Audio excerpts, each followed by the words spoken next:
Sejam todos muito bem-vindos a mais essa nossa imersão de hoje.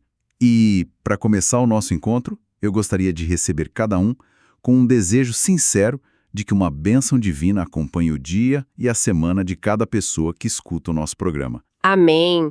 É sempre uma alegria imensa estar aqui para mais essa nossa conversa. O privilégio é todo meu. E olha, hoje a gente vai investigar um convite histórico, sabe? Um convite para a festa mais exclusiva do mundo antigo. Uma festa bem peculiar, né? Exatamente. Uma festa que, na verdade, quebrou todas as regras de segurança e de protocolo da época, porque enviou um convite de portas abertas para o planeta inteiro. Essa é uma forma excelente de enquadrar o nosso tema de hoje. É muito bom desvendar essas camadas, né? E o texto que a gente tem sobre a mesa hoje é o Salmo 100. O famoso Salmo 100. Isso, que no mundo de língua inglesa é frequentemente e até de um jeito bem carinhoso chamado de The Old 100th, ou o Velho Centésimo. Exato.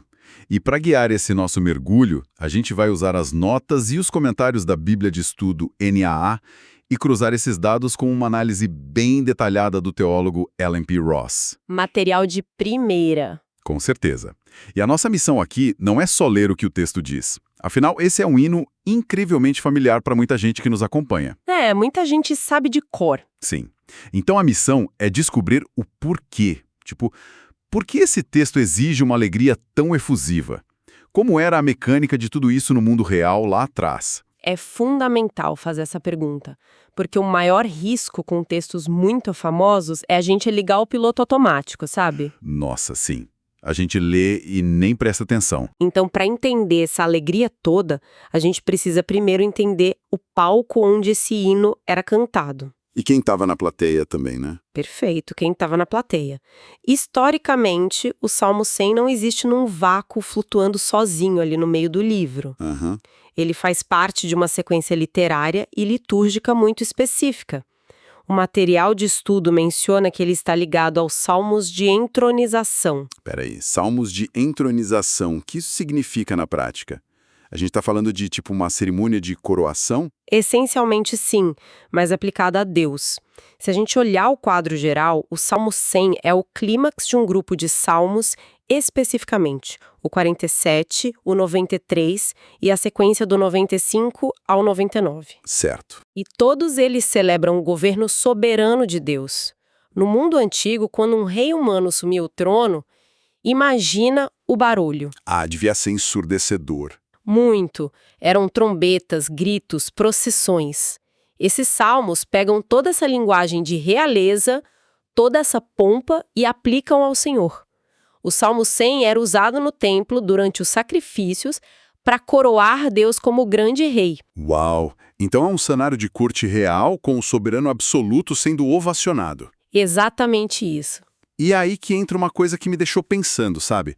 Uma aparente contradição. O templo em Jerusalém era um espaço desenhado para ser exclusivo, não era? Com certeza, super segmentado. Pois é, tinha o átrio dos gentios, o átrio das mulheres, o dos israelitas, muros literais separando as pessoas. Mas logo no versículo 1 o texto diz: celebrem com júbilo ao Senhor todas as terras. Todas as terras, sem exceção. Como isso funcionava na prática? É tipo organizar um evento super VIP num palácio restrito, mas de repente mandar imprimir convite para o planeta Terra inteiro. Qual é a lógica dessa expansão num contexto tão focado em Israel? Olha, essa é a grande beleza teológica desse texto. O júbilo, quando o Salmo diz, sirvam ao Senhor com alegria, simplesmente não podia ser contido nas fronteiras de Israel, por um motivo muito básico. Qual? A identidade do rei. O Deus que está sendo adorado ali não é uma divindade tribal, sabe? Não é um Deus regional que só protege um pedacinho de terra no Oriente Médio. Entendi. Ele é o criador de tudo. Exato, o Criador universal. Então todas as pessoas, de todos os lugares, devem essa aclamação a ele. E o louvor exigido não é passivo. O hebraico original carrega a ideia de um grito de guerra ou o rugido de uma multidão. Caramba! Então não é um sussurro reverente numa biblioteca. De jeito nenhum. É mais parecido com, sei lá, o rugido de um estádio lotado quando o time da casa marca o gol do título num campeonato mundial. É uma analogia perfeita. É um ruído explosivo, vocal, público. É a resposta natural diante do Criador do universo. Faz todo sentido. A consciência da grandeza desse rei não produz silêncio, produz barulho. Barulho de celebração. Apresentem-se diante dele com um cântico. É uma ordem para o mundo inteiro participar da festa. Isso estabelece o palco de um jeito magnífico. Mas, se o convite foi para todas as terras, a gente precisa pular para o versículo 3, porque é lá que a gente encontra o motivo de alguém de fora de Israel se importar com esse rei. Sim, e tem tudo a ver com a origem da própria vida. O versículo 3 diz: saibam que o Senhor é Deus, foi Ele quem nos fez. E esse saibam não é um convite para acumular informação acadêmica, sabe? No Antigo Oriente, saber implica reconhecer uma autoridade e entrar num relacionamento. É tipo reconhecer quem está no comando, né? Eu gosto de pensar nisso usando uma metáfora de uma obra de arte. Como assim? Imagina alguém caminhando por um museu gigante e parando na frente de uma pintura deslumbrante. A primeira coisa que a pessoa faz para entender o valor da tela é olhar a assinatura no cantinho. Ah, sim. O versículo 3 parece a humanidade lendo a assinatura do artista na sua própria existência.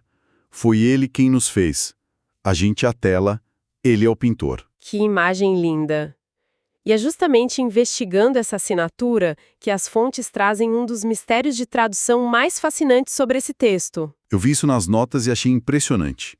Como um detalhezinho muda tudo. Conta pra gente como foi essa confusão na tradução antiga. Então, o problema surge porque o hebraico antigo era transmitido muito de forma oral, antes de ter as vogais escritas. E tem duas palavras em hebraico que soam de forma absolutamente idênticas na fala. Idênticas? Sim, a palavra para não, que é lo, escrita com lamed e aleph, e a palavra para dele, que também soa lo, mas é escrita com lamed e vav. Nossa, é tipo o nosso corretor ortográfico moderno no celular, né? Como assim? Sabe quando você digita uma palavra, o corretor muda para outra parecida? E do nada uma mensagem carinhosa vira uma tragédia ou uma piada. Uma letrinha muda o sentido de tudo? É exatamente esse o fenômeno, só que acontecendo com escribas antigos copiando rolos de pergaminho. Por causa dessa semelhança sonora, algumas tradições antigas traduziram como não. Então ficava como? Ficava: ele nos fez e não nós a nós mesmos. O que não está errado, filosoficamente, a gente não se criou. Mas soa meio frio, clínico, né? Exato, é uma verdade existencial. Mas os estudiosos, incluindo Allen P. Ross, apontam que, pelo contexto do Salmo, a melhor interpretação é a palavra que significa dele. Então a tradução mais rica é: foi ele quem nos fez e dele somos. Uou. A diferença de impacto emocional é astronômica. Uma coisa é uma aula de biologia dizendo eu não me criei. Outra coisa é encontrar o caminho de casa dizendo eu pertenço a ele. É uma declaração de posse amorosa. E se a gente conectar isso com o final do versículo 3, fica ainda mais forte. O texto diz: somos o seu povo e rebanho do seu pastoreio. Rebanho e pastor. Essa imagem aparece muito, né? Muito, no Salmo 74, 79, 95, mas a gente precisa lembrar o que era ser uma ovelha no Antigo Oriente Médio. Brutal, não era? Totalmente brutal. A paisagem de Israel é árida, cheia de vales perigosos e tinha predadores reais, leões, ursos, lobos. Uma ovelha não tem a menor chance sozinha. Nenhuma. Não tem garra, não corre rápido. Sem o pastor, ela vira presa fácil ou morre de sede. Então, ser ovelha do seu pastoreio significava dependência absoluta para sobreviver. O pastor era o escudo e a garantia de comida? Exato. O que ajuda muito a gente a entender que ser posse de Deus não é sobre controle opressivo, não é um tirano. É sobre o privilégio de estar sob a proteção da figura mais poderosa do universo. A segurança máxima. E aí o grito de alegria do versículo 2 faz todo sentido. Se o Criador é o seu protetor no deserto, a única resposta lógica é uma explosão de alegria. O grito de celebração é, no fundo, um grito de alívio, né? Com certeza. É o alívio que gera um júbilo impossível de silenciar. Isso leva a gente direto para o versículo 4, que é onde o Salmo exige um movimento físico. É a teoria virando prática. O versículo 4 diz: Entrem por suas portas com ações de graças e nos seus átrios com hinos de louvor. Uhum. Hoje em dia, a gente lê isso como poesia. A pessoa fecha o olho e medita. Mas, para quem cantava isso originalmente, atravessar essas portas era uma jornada física, com poeira e suor. Uma realidade super física. Eram estruturas massivas de pedra no templo. O chamado era para viajar, subir um monte e entrar ali. Mas o elemento mais surpreendente está no título do salmo. Opa, qual é o título? Salmo de Ações de Graças. A palavra hebraica por trás disso é todá. Todá. E o que os comentários revelam sobre como isso funcionava? Todá não era só um sentimento no coração ou dizer muito obrigado. Era o nome técnico de um sacrifício específico, uma oferta pacífica detalhada lá em Levítico 7. Certo. E a característica central desse sacrifício é que ele terminava numa refeição comunitária. Peraí, vamos detalhar isso, porque muda tudo. Quando ele diz entrem com ações de graças, ele não está dizendo para entrar cantando uma música. Não. Ele está dizendo para entrar carregando um animal e pães para fazer um banquete. Caramba! O adorador trazia a oferta, o animal era sacrificado, uma parte ia para o altar, uma para o sacerdote, mas a maior parte da carne e dos pães era devolvida para o adorador. Aham. E tinha uma regra: toda aquela carne tinha que ser comida no mesmo dia. Nada podia sobrar para o dia seguinte. Mas vem cá, se a pessoa tinha que comer uma ovelha inteira num dia só, ela ia precisar de ajuda, né? Não dá para comer tudo sozinho. É aí que está a genialidade. Essa regra forçava o adorador a convidar a família, os amigos e até as pessoas pobres e marginalizadas que tivessem ali pelos átrios. Todo mundo sentando junto. Isso, era uma imensa refeição de comunhão, desfrutada na própria presença de Deus. Um banquete onde a gratidão era literalmente o prato principal. Nossa, que imagem fantástica. Isso transforma a textura do salmo. Para quem nos escuta, o louvor tem gosto de carne assada, tem cheiro de pão fresco. É quase um churrasco comunitário nos pátios do Rei do Universo. Exato. A graça se tornava tangível, mastigável. A galera sentada no chão, rindo, contando como Deus tinha abençoado a vida deles. A materialização da alegria. Mas olha, o salmo podia terminar aí, com a barriga cheia e o coração grato.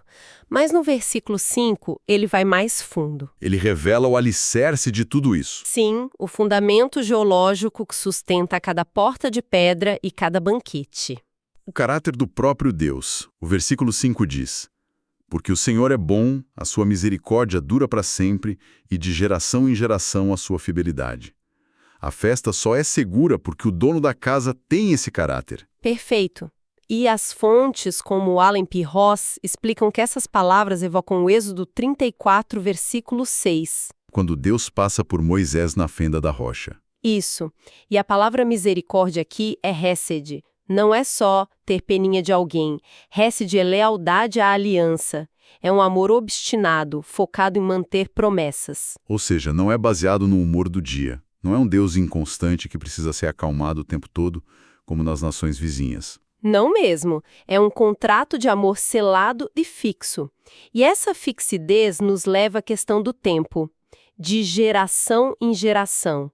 Isso liga com Deuteronômio 7:9, que fala da misericórdia até 1000 gerações. Se a gente pensar no mundo antigo, era um lugar de muita ansiedade, né? Fome, guerra, doença, ninguém sabia o dia de amanhã. Exatamente. Então, quando o salmista repete que a fidelidade vai de geração em geração, ele está entregando uma apólice de seguro inquebrável para o futuro. É a melhor herança possível. Quem estava ali mastigando o pão da oferta toda não estava só aliviado por ter sobrevivido a semana. Aham. A alegria se multiplicava porque eles sabiam que os filhos e os netos também estariam sob esse mesmo escudo de lealdade. O amor de Deus é a medida permanente da realidade futura. Nossa, saber que a mesma bondade que cuida de nós hoje vai cuidar da próxima geração é um motivo supremo para toda a terra celebrar. O círculo se fecha perfeitamente. Fecha mesmo. O Salmo 100 sobreviveu milênios porque esse fundamento nunca rachou. Tudo deságua nessa verdade simples.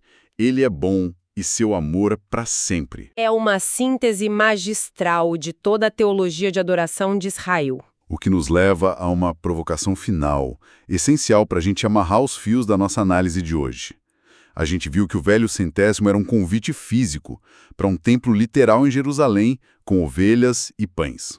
Um cenário que não existe mais da mesma forma, já que aquela estrutura de pedra e o sistema de sacrifícios não operam mais hoje. Exatamente.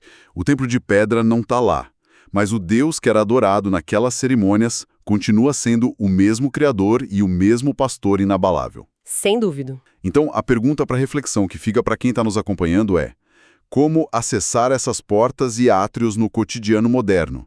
Se alguém está ouvindo a gente no trânsito, ou lavando louça, ou no trabalho, como apresentar uma verdadeira Todá hoje? Uma excelente reflexão. Como viver essa oferta de ações de graças com toda essa alegria festiva e comunitária na vida atual?